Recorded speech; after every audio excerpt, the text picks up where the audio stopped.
So welcome to another tool review video. This one is for a diesel heater, specifically a Vevor diesel heater. I've worked with them in the past. I was actually going to buy one of these with my own money for the shop because I've watched many videos about how efficient they are, inexpensive to run, and easy to set up. I became aware of them a few years ago because I watch a lot of nomadic type videos on YouTube, and these were originally designed and they run off 12 volts for people that were converting school buses and using RVs and tent camping and whatnot as a cheap way to heat their spaces. And then I noticed last year people were using them in workshops with great success. So like I said, I was going to buy one myself. I noticed this company made them, and I asked in exchange for a free heater if I could do a tool review, and they agreed, so here we are. I like to do honest reviews on this channel, so I've had this heater since the beginning of December. I've been using it since then. I wanted to run 10 gallons of diesel through the unit, and as a sidebar to that, unfortunately I do use gasoline and diesel interchangeably, at least in this first video by accident. I'm running diesel through this, not gasoline. When I say gasoline, I really mean diesel. I apologize for that, so we'll get that out of the way. And but where I live, it's been unseasonably warm. So I've had days where I haven't had to run it, and I've had weeks where I'm out of the shop working on other products and I haven't had projects and I haven't had the chance to run it. So I've literally had this in the shop for almost 2 months, and I haven't even put 10 gallons of fuel through it, which is amazing for myself because I spent a lot of money the last couple years on propane and kerosene to heat shops that never really got super warm. So I broke this into 2 parts because, like I said, the goal here is an honest review filled with lots of technical information that I hope will help people in figuring out if this will work in their shop. It works in my shop based on my shop and where I live. I don't think this unit will work as well depending on what type of situation you have, which is why tomorrow I'm putting out a video that will focus more so on tracking temperatures, figures, and talking more about the space I put it in, insulation, what the walls are comprised of, all of that sort of stuff, and you could gauge whether or not it will work for yourself. But this video is mainly just setting it up. I have it temporarily set up to vent out this window for this year. By next year, I'd like to find a more permanent, better spot for it, but for now it works here, and that's about it. So the heater comes in a decent sized box, and like I said, I got this back in December, so this footage is already a couple months old, and I opted for the unit that was all contained in one stand-up unit. You can buy this, it's a little cheaper if you buy all the components and you essentially assemble it yourself. You have a little more leeway with how you set it up in the shop if you do it that way. Like for instance, the fuel tank and the heater come separately. In this you could see the fuel tanks stacked on top of the heater, but I didn't want to mess around with setting up a bunch of stuff. I basically wanted this to be a plug and play, which it's pretty close to that. So that's why I opted for this one. And essentially all you're really going to do is attach the exhaust, the air intake, the exhaust to it and whatnot. You can see the fuel pump back here, and then like I am mentioning throughout these videos, these are designed to be used in RVs and whatnot, so they're going to have a 12-volt power supply. So I had to buy a converter that's going to convert from 120 volts, which is coming out of your wall AC, to 12 volts DC. That was about $20. I could put a link in the description. The instructions for this, there's a lot left to be desired. It seems like the rollover instructions from just selling the unit separately, not this full unit. But I had already seen quite a few videos on these on the internet. I had a pretty good idea of how to put them together. The first thing I went to do was to hook up the metal exhaust.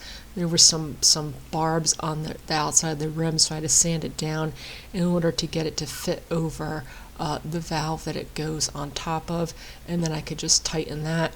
You'll see I'm struggling a little bit here because I hadn't yet realized that they give you a convenient slot right here in order to slide the screwdriver through and tighten that up. So I also knew at this point, and because like I said, I had seen a lot of these videos because I was trying to decide if this would work for my shop before I spent the money on it, even though I got this for free, that I knew, and I don't know why the design is like this with these, that these tubes stick out too far for the base, so it has to be lifted up. So I was going to prop this up on my window so I can easily exhaust the muffler outside my window. With these cinder blocks, I don't have to worry about it moving around. And I went through many configurations of how I wanted to do this before you see what I finally ended up with. You can see that I have these pipes coming out all different places. It looks like they want to fit through some flange holes they put in the base, but they just don't. So eventually what I did was, and like I said, I knew I was going to have to do this, I just got some scrap piece of, I believe these were 2x3s, screwed them to the top of my mount, and then all of that is connected to my cinder blocks, and now all of the pipes fit out nicely. Originally I was going to mount it the way I have it here so I could see the display a little bit easier, but I do end up moving that. So for the power supply, it's very simple. There's a line in, a neutral, and a ground, and then you hook up your black and red wires to the plus and the negative volts. You need a cord for this. I already had this laying around the shop because this is for replacing tool cords, which if you have a shop, most people will have one of these laying around because you've cut your tool cords. Very simple, green and ground, white and neutral, black and the line in, and you can tighten all of those down.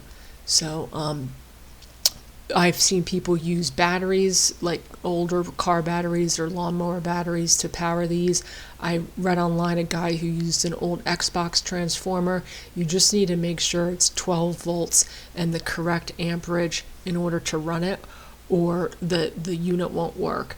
But I figured the easiest way to go about getting this was going to be to just use one of these transformers, these converters, and then there's also plenty of spots for other things as well, so I could use it for other things, but it's not a bad object to have laying around the shop. You didn't want to have to worry about under voltaged or undersupplied power supplies messing with that. I've had no problems with this. I hooked the black up to 1 volt line and the red up to another, and then I could give this a test. So as you can see, I just have it hanging out the window at this point. I'm new to diesel engines, so I just wanted to power it up and kind of get used to it. In the second video, I'll get a little more into all the noises you'll experience when firing this up for the first time. There were noises I was not used to, but this fired up right away. For the most part, I've been running it on 3 in the shop, but I should run it a little bit higher because I have heard that they do build up some sediment if you run them on low speeds for extended periods of time. I've also heard they're more efficient with the hose connected to the front, so I keep that on there as well. But right now I have it at 5. I wanted to get an idea of how hot it was going to be because I knew I was going to have to build some sort of manifold to keep this going through the window. And I wanted to just get a rough idea of how hot this was going to be. So you could see basically where my hand is how far away it can get from the unit before it gets hot. And then at about 3:30, I was at 55 degrees. Now this is not going to be super accurate because I just have my window open at this point. The exhaust definitely gets hot, but on a lower number, you could see I could touch it a little bit, and that's about as close as my hand will go before it starts to get too hot to use. But there's not a very strong smell of diesel in the shop at all. It's pretty nice unit. And then you could see an hour later I've already gained about 3 degrees, and that's with having the window open. Now these units have a power down cycle. I hold the power button and it goes off. It takes a couple minutes, you'll hear it power down. You want to make sure to do that on these units. They have to do that or you could damage them. I've heard of people that don't like having these set up to power because if the electricity goes out it could ruin the unit. I'm not going to get that crazy. I have it hooked up to wall power. I don't have a backup battery or anything like that, but you do want to make sure to cycle them down after every use. So in order to get this up and running, I decided to make a pretty simple unit that will fit in the window. This is temporary for this year. It's quite unsightly from the outside of the house, But like I said, I had gotten this, it was already starting to get cold. I didn't want to spend a bunch of time building some sort of specialized mount for this, and then I decided to move it. So I was going to kill two birds with one stone and also mount the vent for my laser engraver. So I basically just cut 2 sheets of scrap plywood I had around the shop. The holes I'm going to cut at the same time. I'm going to make almost a sandwich out of this with some insulation in between to keep the draft out, and hopefully this will all vent out. The problem I have, which is I guess a good problem to have because it's convenient in other ways, is the exterior, all the walls, exterior walls of this shop are block, cinder block, and then sheathed on the outside with brick. So drilling, I basically do not want to drill very large holes into the outside of the house that you'll see. So I'm going to have to get a little clever with how I permanently mount this, which is why I'm doing this temporary unit. The insulation inside will not catch fire, but it will melt, and I don't want it to do that. So I'm putting some aluminum flashing through this hole, which is oversized for the exhaust pipe, so that the exhaust pipe doesn't actually touch any of the fiberglass. And I've been running this for, let's see, almost 2 months now. I've had no problems with overheating or anything burning. So you can see I have the sandwich there with my flashing. I'm just going to stick some fiberglass I had left over from insulating my back wall in there, and then I could close this. And this is the simple manifold I made so that I could have the exhaust for my laser engraver as well as the diesel heater going out that first window. This works out nicely because this is where I work on the laser engraver, so the heat pumps right on me when I'm on the computer.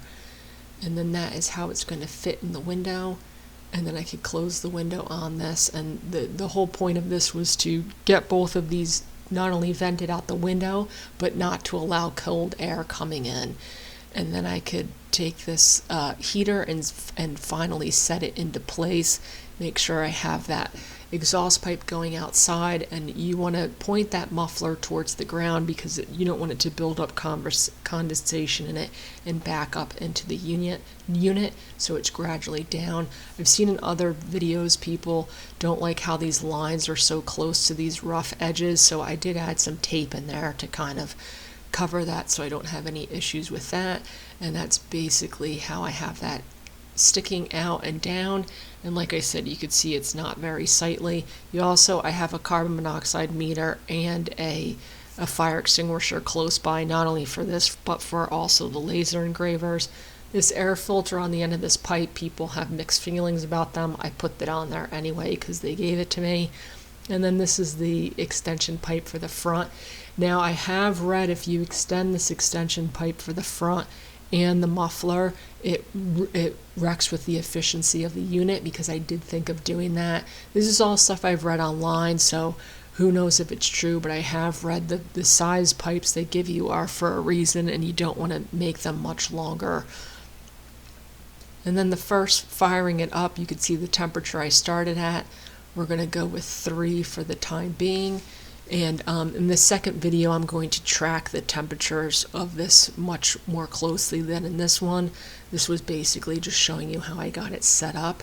I just ran outside to make sure the muffler was working properly, wasn't getting too hot, and that's basically about how close I could get my hand to the unit. So it's obviously hot, but it's not glowing red or anything like that.